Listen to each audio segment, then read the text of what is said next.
ചങ്ങാതിമാരെ നമസ്കാരം. അപ്പൊ നമ്മുടെ ഇന്നത്തെ ഒരു യാത്ര എന്ന് പറഞ്ഞാൽ തെക്ക് നിന്നും വടക്കോട്ടാട്ടോ.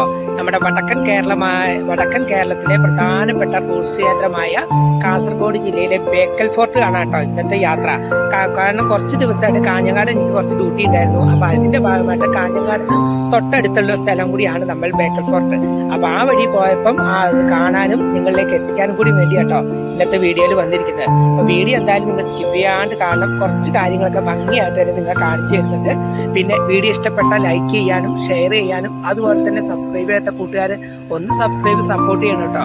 അപ്പൊ ഞാൻ കാഞ്ഞങ്ങാടുന്ന് ബസ് മാർഗമാണ് കേട്ടോ ഞാൻ ഇങ്ങോട്ടേക്ക് വന്നത്. കാഞ്ഞങ്ങാടുന്ന് 20 രൂപ കൊടുത്തു കഴിഞ്ഞാൽ നമുക്ക് ബേക്കൽ ഫോർട്ടിന്റെ ആ ഗേറ്റിന്റെ അവിടെ തന്നെ ഇറക്കി തരും. അതല്ലാന്ന് വെച്ച് കഴിഞ്ഞാൽ നമുക്ക് റെയിൽവേ സ്റ്റേഷനിലാണെങ്കിൽ ബേക്കൽ ഫോർട്ട് എന്ന് പറഞ്ഞൊരു ചെറിയ റെയിൽവേ സ്റ്റേഷൻ ഉണ്ട്. ലോക്കൽ റെയിൽവേ സ്റ്റേഷനാണ്. എക്സ്പ്രസ് ആണെങ്കിൽ മലബാർ മാത്രമേ അവിടെ നിർത്തുള്ളൂ. ബാക്കി എല്ലാ ലോക്കൽ ട്രെയിനും കൂടെ അവിടെ നിർത്തുള്ളൂ. അവിടെ നിന്നാണെങ്കിൽ നമുക്ക് 1.5 കിലോമീറ്ററിനുള്ളിൽ നമ്മൾ കോട്ടയിലെത്താം. അല്ലെങ്കിൽ ഇവിടുത്തെ പ്രധാന റെയിൽവേ സ്റ്റേഷൻ ഏതാണെന്ന് ചോദിച്ചു കഴിഞ്ഞാൽ കാസർഗോഡൻ റെയിൽവേ സ്റ്റേഷനാട്ടോ. അവിടുന്ന് എനിക്ക് തോന്നുന്നു ഒരു 10-16 കിലോമീറ്റർ ഉണ്ടാവും തോന്നുന്നു ഏകദേശം ഇങ്ങോട്ട്. അങ്ങനെ 25 രൂപ ടിക്കറ്റ് എടുത്തിട്ട് ഞാൻ നമ്മുടെ കോട്ടയിലേക്ക് പ്രവേശിച്ചു കേട്ടോ. ഫസ്റ്റ് തന്നെ കാണുന്നത് ഒരു ക്ഷേത്രമാണ്. ക്ഷേത്രം കഴിഞ്ഞ് നേരെ വലത്തോട്ട് തിരിഞ്ഞിങ്ങനെ പോകുമ്പോഴേക്കും നമ്മുടെ കോട്ടയിലെത്തി. അപ്പോൾ ഒരുപാട് കൂട്ടുകാരൊക്കെ അവിടെ സ്ഥലത്ത് നിന്നിട്ട് സെൽഫി എടുത്തും ഈ കാര്യങ്ങളൊക്കെ ഭംഗിയായിട്ട് നടത്തുന്നുണ്ട് കേട്ടോ. പെട്ടെന്ന് പോയി പെട്ടെന്ന് ഇറങ്ങേണ്ട ഒരു അവസ്ഥയായിട്ടോ.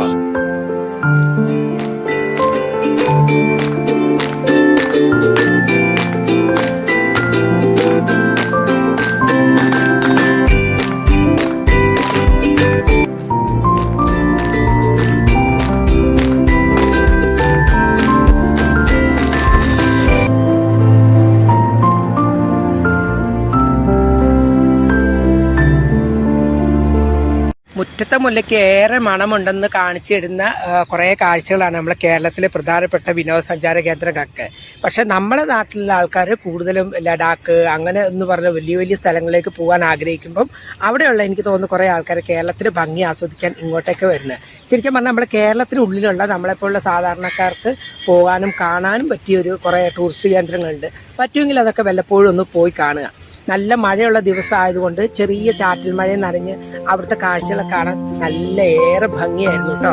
പിന്നെ വേറൊരു കാര്യം എന്ന് വെച്ച് കഴിഞ്ഞാൽ ഇവിടെ കേരളത്തിൽ തന്നെ ഏറ്റവും വലിയ കോട്ട തന്നെയാണ് നമ്മുടെ ഈ ഒരു ബേക്കൽ കോട്ട. മാത്രമല്ല ഏഷ്യയിലെ തന്നെ പ്രധാനപ്പെട്ട കോട്ടകളിൽ ഒന്ന് തന്നെയാണ് ബേക്കൽ കോട്ട.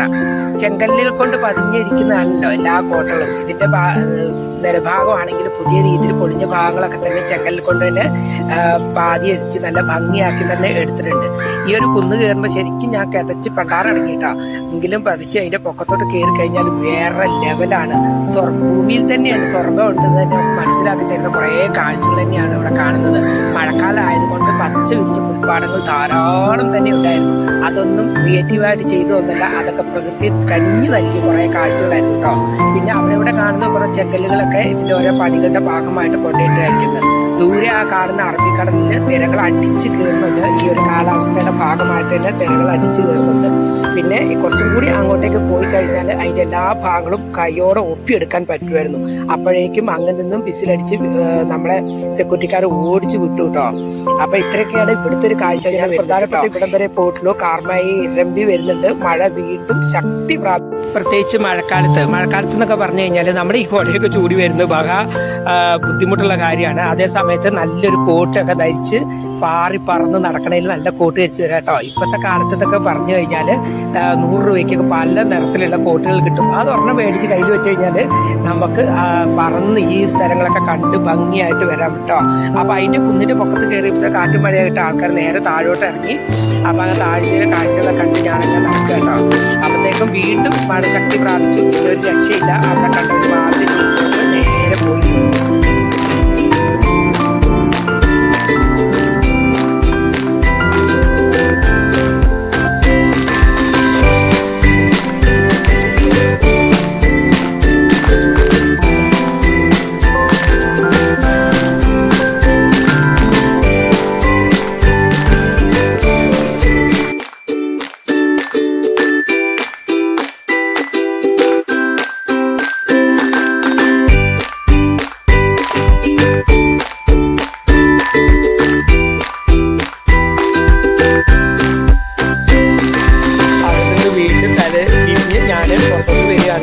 അപ്പം ഇനിയൊരു ദിവസം എന്തായാലും തീർച്ചയായിട്ടും ഒരിക്കൽ കൂടി വന്നിട്ട് ഇവിടുത്തെ ഫുൾ കവറേജ് ചെയ്തൊരു വീഡിയോ എന്തായാലും ചെയ്യുന്ന കേട്ടോ.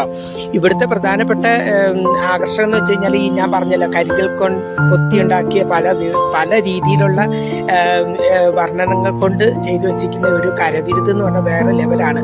അന്നത്തെ കാലത്തുള്ള ആൾക്കാരുടെ ബുദ്ധിയൊക്കെ ആയിരിക്കും ഇങ്ങനെയൊക്കെ ഓരോ കാഴ്ചകൾ. എനിക്കിങ്ങനെ ഇതിലൂടെ വന്നപ്പോഴേ മണിച്ചിത്രത്താഴിൻ്റെ ചില ഓർമ്മകളൊക്കെ വന്നിട്ടോ. ആ മണിച്ചിത്രത്താഴത്തിൽ നമ്മുടെ ഒരു എന്താ പറയുക നാഗവല്ലി ആ ഹോൾസിനുള്ളിൽ കൂടിയൊക്കെ നോക്കുന്ന സീനൊക്കെ ഇല്ലേ, ആ സീനൊക്കെ എനിക്ക് ഇവിടെ വന്നപ്പോൾ ഓർമ്മ വന്നു. അപ്പോൾ ഇത്രയൊക്കെയാണ് ഇന്നത്തെ ഒരു പ്രധാനപ്പെട്ട കാഴ്ചകൾ ഒരിക്കലും അവസാനിക്കുന്നില്ല. കാഴ്ചകളുടെ ജീവിതത്തിൽ അവസാനിക്കാനും പാടില്ല കേട്ടോ. കാരണം വെച്ചാൽ നമുക്ക് കിട്ടുന്ന കുറച്ച് അവസരങ്ങൾ നമ്മുടെ ജീവിതത്തിൽ പ്രധാനപ്പെട്ട സന്തോഷം എന്ന് പറഞ്ഞാൽ ഇങ്ങനത്തെ കുറച്ച് കാര്യങ്ങളല്ലേ, വേറെന്ത് സന്തോഷമുണ്ട്. അപ്പോൾ അതെന്തായാലും അവിടുന്ന് പടിയിറങ്ങി ഓട്ടോറിക്ഷയ്ക്ക് നമ്മൾ റെയിൽവേ സ്റ്റേഷനിൽ എത്തിയപ്പോഴത്തേക്ക് തന്നെ നമ്മുടെ കണ്ണൂർക്കുള്ള പാസഞ്ചർ വന്നു കേട്ടോ. അപ്പം കണ്ണൂർക്ക് പാസഞ്ചറിന് അവിടുന്ന് ഏകദേശം 20 രൂപയുള്ളൂ കേട്ടോ. പിന്നെ അതിന് ശേഷം ഇത് 6:20 പാസഞ്ചറിനാണ് ഞാൻ വന്നത്. പിന്നെ കണ്ണൂർ 8 മണിയാകുമ്പോഴത്തേക്ക് എത്തും. അതിനുശേഷം മലബാർ എക്സ്പ്രസ്സും ഉണ്ട് കേട്ടോ.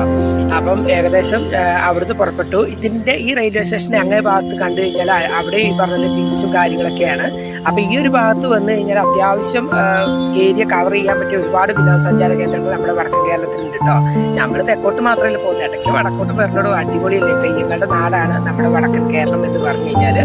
അപ്പോൾ അവിടുന്ന് ചന്തേര റെയിൽവേ സ്റ്റേഷനിൽ എത്തിയപ്പം അടിപൊളി മനോഹരമായ മറ്റൊരു കാഴ്ച അത് ഞാൻ പകർത്തിയെടുത്തു കേട്ടോ. അപ്പോൾ വീഡിയോ കണ്ടുകൊണ്ടിരിക്കുന്നവർ മറക്കണ്ട, നമ്മൾ സബ്സ്ക്രൈബ് ചെയ്യാതെ ഇനി ആരെങ്കിലും കാണുന്നുണ്ടെങ്കിൽ തീർച്ചയായിട്ടും സബ്സ്ക്രൈബ് ചെയ്യാൻ മറക്കല്ലേ. പുതിയ വീഡിയോ വിശേഷങ്ങളുമായിട്ട് കാസിൽബായിക്ക് ഇനിയും വരാനുള്ളതാണ്. അപ്പം നിങ്ങളുടെ സപ്പോർട്ട് എന്ന് പറഞ്ഞാൽ വലിയൊരു കാര്യമല്ലേ. കാരണം ഞാനിങ്ങനെ ഓരോ വീഡിയോ എടുക്കുന്നു, അപ്ലോഡ് ചെയ്യുമ്പോൾ നിങ്ങളുടെ സപ്പോർട്ട് ഉണ്ടെങ്കിൽ മാത്രമേ മുന്നോട്ട് പോകാൻ പറ്റുള്ളൂ. എല്ലാവരോടും ടാറ്റാ.